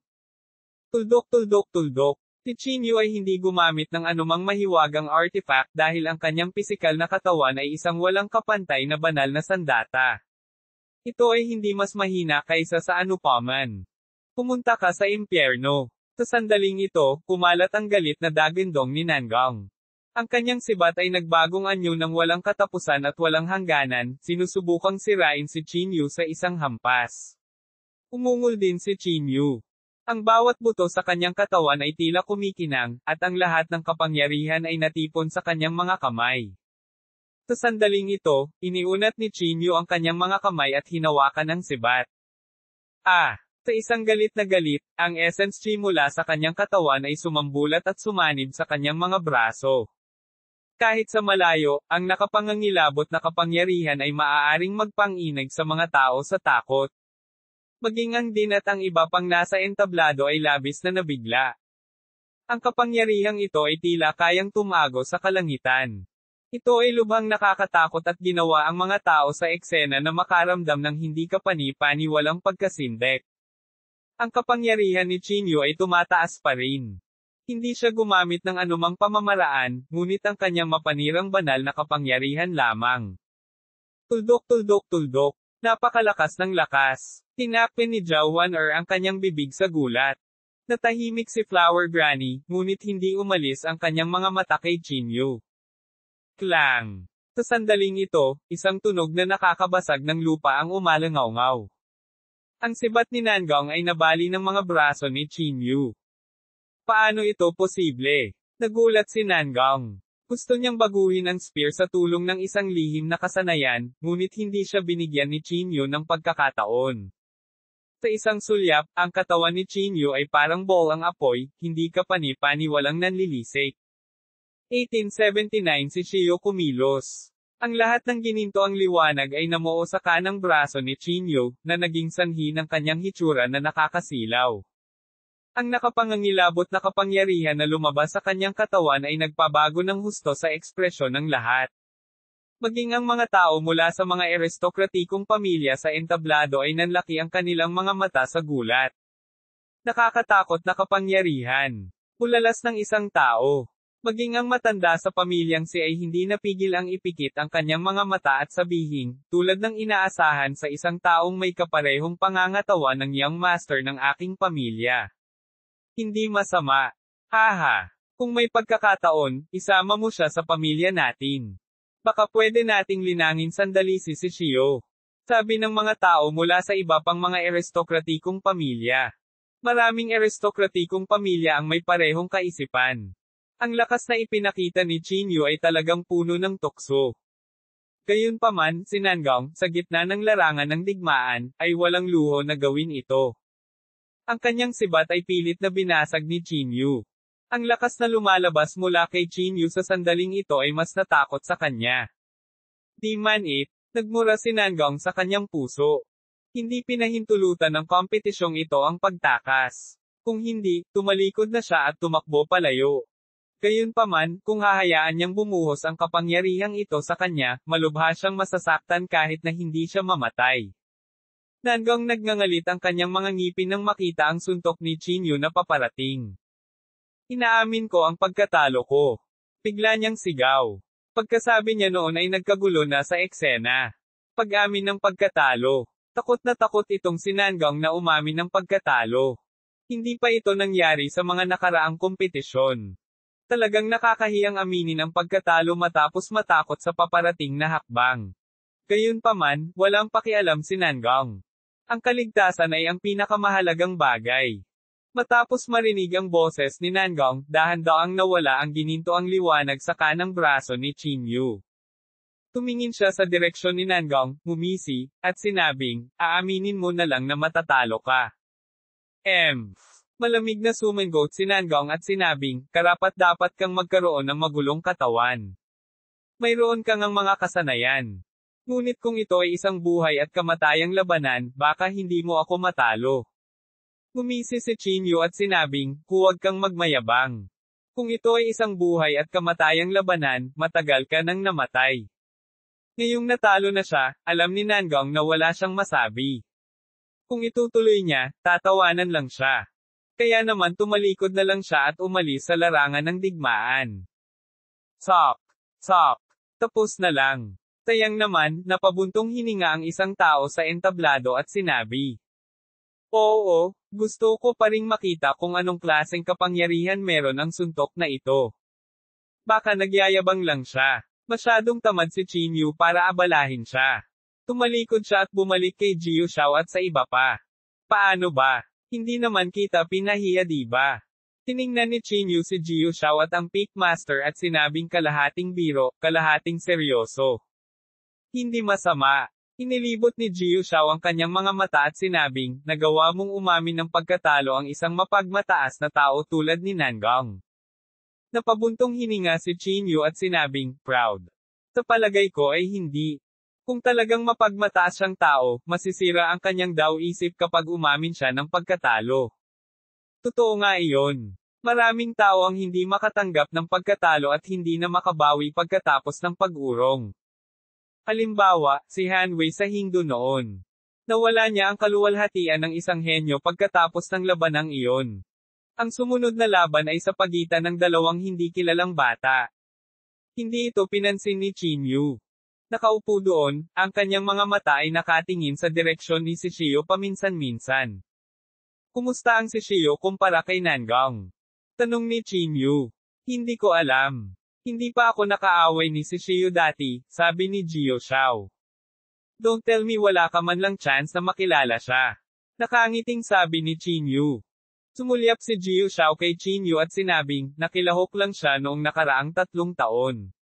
Hindi ko siya nakilala 3 taon na ang nakakaraan. Naisip ni Chinyu sa kanyang sarili, mukhang kailangan kong tingnang mabuti ang mga kakayahan ni Shio mamaya. Habang nagsasalita siya, muling tumakbo si Zhao Wan'er. Umupo siya sa tabi ni Chinyu at sinabing, are your injuries okay? Tiningnan ni Chinyu ang kanyang katawan, umiling, at sinabing, wala, ito. Nang makitang maayos si Chinyu, ngumiti si Zhao Wan'er at sinabing, pinaamin mo talaga si Nangang na natalo. Talagang hindi mo ako binaygo. Natatakot akong mag-away tayo sa lalong madaling panahon, napabuntong hininga si Chinyu at sinabi. Hindi yan sigurado. Baka kalabanin mo si Shishio, ngumiti si Zhao Wan'er at sinabi. Iyon ang pinakamahusay, bahagyang tumango si Chinyu at sinabi. Hanggat nanalo siya laban kay Shishio, hindi dapat maging problema si Zhao Wan'er. Bagamat siya ang personal na alagad ni Flower Granny, hindi pa siya nagtatagal at natanggap ang tunay na mana ni Flower Granny. Sa pag-iisip nito, mas naging curious si Chinyu tungkol sa Flower Granny. Nakayuko si Flower Granny at mukhang matanda na. Imposibleng hulaan ang kanyang edad. Ilang taon na si Flower Granny? Tanong ni Chinyu kay Zhao Wan'er. Umiling si Zhao Wan'er at sinabing, hindi ko rin alam. Ang alam ko lang ay mas senior si Flower Granny kaysa sa Dean. Tinatawag siyang buhay na fossil ng Holy Region. Ma'am, sagot ni Chinyu at hindi na nagpatuloy. Kung titingnan ang kanyang hitsura, malamang na siya ay ilang libong taong gulang. Habang nag-uusap ang dalawa, natapos na ang ikatlong labanan. Si Shishio na sa paparating na labanan. Kahit na si Shishio ay lumahok lamang sa kompetisyon sa loob ng 3 taon, siya ay napakapopular sa Thunder Courtyard.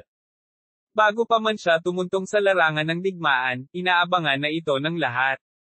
Shishio, ang number 1 sa nakaraang batch. I wonder what kind of amazing performance we'll have this time. Tama. Malas ang makakasalubong ni Shishio. Ang mga tao ay puno ng talakayan, at hindi maiwasan ni Chinyu na tumingin kay Shishio. Sa kanyang puso, inaabangan niya ang pakikipaglaban kay Shishio. Bagamat hindi mababa ang katayuan ng binatang ito sa pamilyang Si, tiyak na hindi siya kasing galing ni Shishio. Kung hindi man lang niya matalo si Shishio, malamang na hindi niya kayang lumaban nang makaharap niya si Shishio isang araw.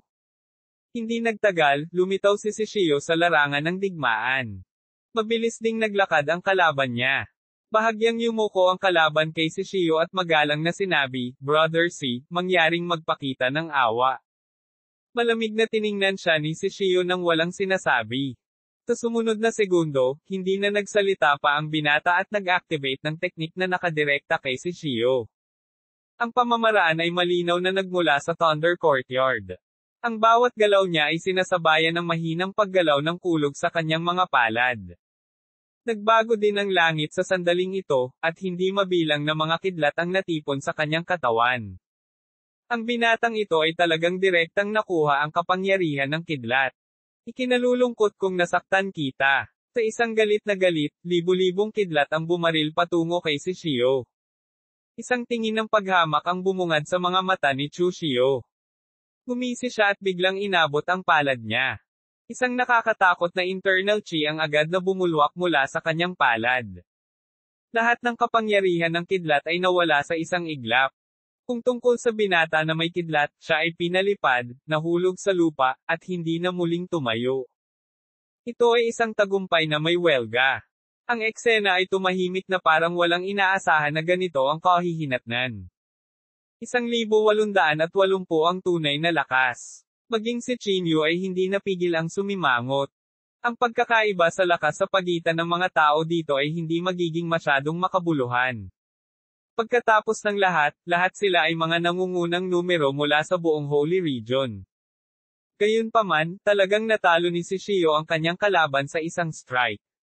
Tapat na iyon para patunayan ang kanyang lakas. Kahit si Chinyu ay mahihirapang gawin ito ng direkta at mahusay. As expected of someone from the Si family.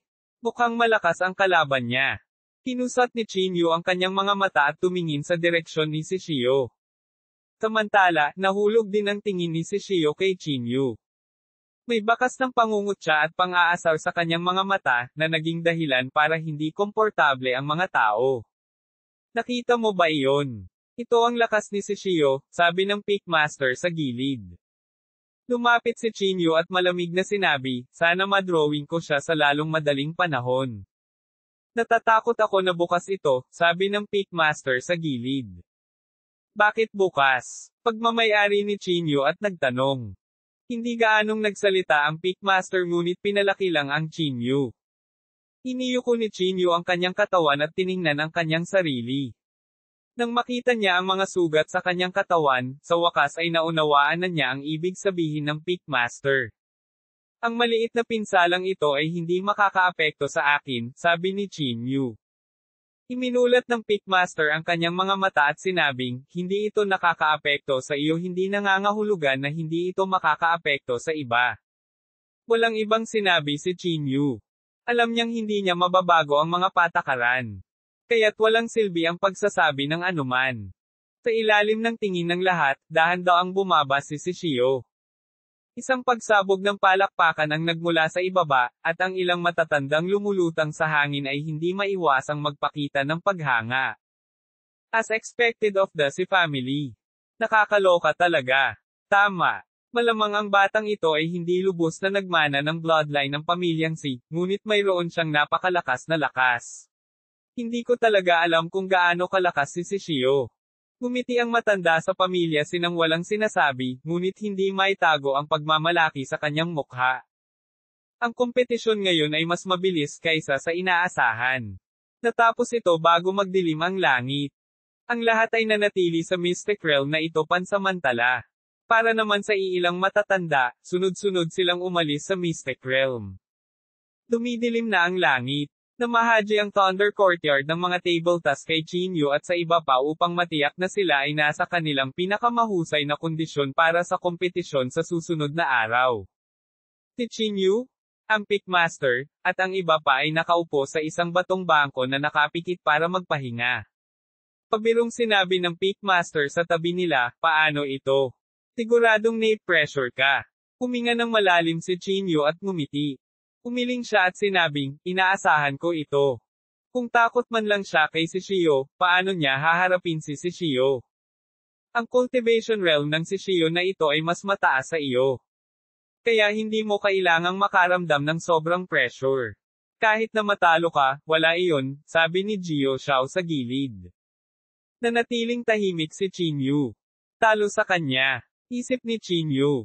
Kung matalo siya sa Shishio na ito, wala na siyang posibilidad na makipagkompetensya kay Shishio. Hindi nila alam kung ano ang ibig sabihin ng labanang ito para kay Chinyu. Kaya wala na siyang ibang sinabi. Sa oras na ito, tumakbo si Zhao Wan'er mula sa hindi kalayuan. Umupo siya sa tabi ni Chinyu, bamantong hininga, at sinabing, makipag-away man ako sa iyo o kay Shishio bukas, natatakot ako na magiging mahirap itong labanan. Kung magsalita, gusto kong sumuko. Ano bang problema mo? Hindi ka ba buo ang loob mo ngayon? Bakit parang pinanghihinaan ka ng loob ngayon? Tumawa si Chinyu at sinabi. Inilibot ni Zhao Wan'er ang kanyang mga mata at sinabing, pagkatapos makita ang lakas ninyo at ni Shishio, sa palagay ko ay wala na akong pagkakataon. Maliban kung makuha ko ang tunay na mana ni Flower Granny.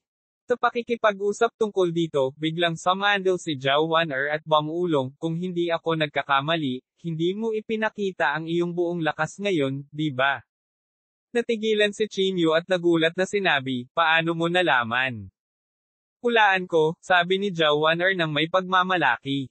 Bagaman matagal na tayong hindi nag-uusap, base sa pagkakaintindi ko sa iyo, siguradong hindi ka magpapakita ng buong lakas sa unang pagpapakita mo. Bahagyang tumango si Chinyu.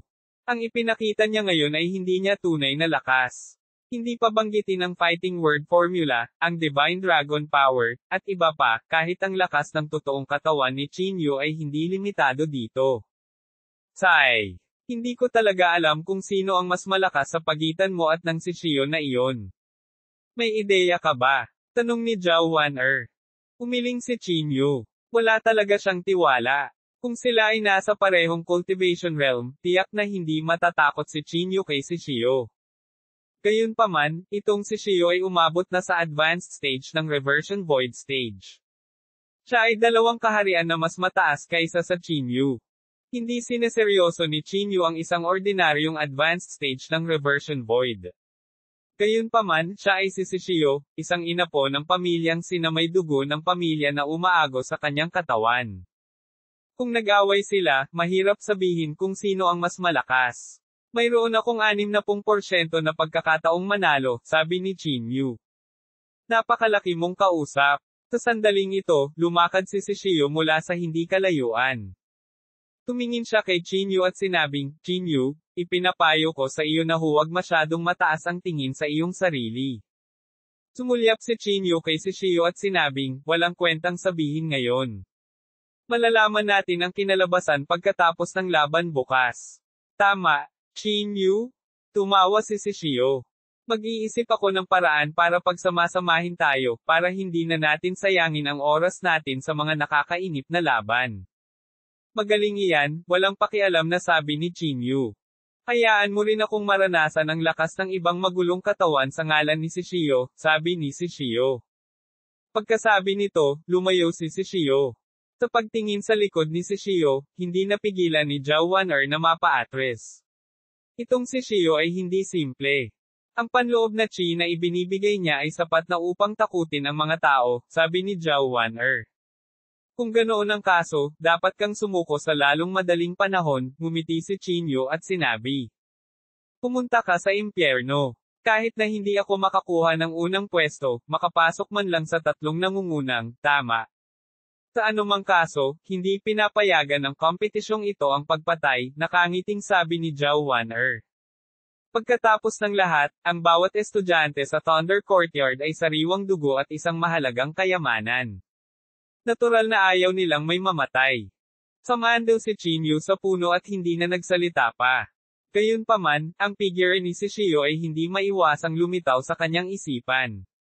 Kung ikukumpara kay Shishio, bagamat medyo mayabang si Shishio, hindi niya ginawang hindi komportable ang mga tao gaya ni Shishio. Hindi niya alam kung dahil ba sa personalidad niya o pagkakaiba ng lakas ng dalawa.